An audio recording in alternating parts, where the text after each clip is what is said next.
નમસ્કાર, હું છું પ્રિયા અને તમે જોઈ રહ્યા છો જનતા કી જાણકારી ન્યૂઝ।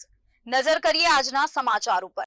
દેવભૂમિ દ્વારકા જિલ્લા પંચાયત અને તાલુકા પંચાયત ચૂંટણીના પરિણામ આજરોજ જાહેર થયા હતા, જેમાં દ્વારકા તાલુકા પંચાયત તથા જિલ્લા પંચાયતની અંદર ધારાસભ્ય પબુભા માણિકે તેમનું સત્ર ચલાવી બધી જ બેઠકો ઉપર કમળ ખીલાવી ભારતીય જનતા પાર્ટીનો વિજય રથ આગળ વધાર્યો હતો।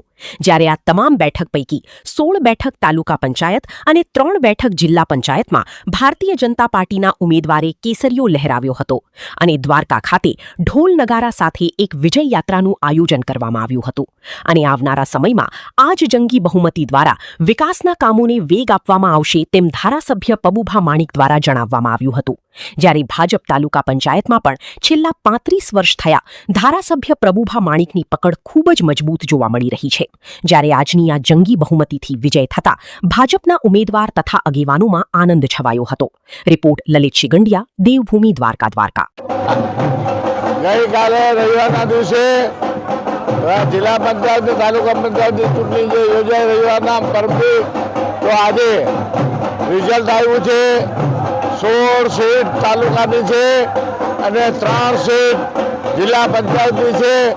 બધી 16 બીજેપીમાં આવી અને 3 બીજેપીમાં આવી અને આ તાલુકામાંથી આપનો બાપને બધું સાફ જે આજે આયા તમામ સમાજ બધા સમજી ચૂક્યા છે કે ખરેખર સુકાન કેના હાથમાં દેવાય।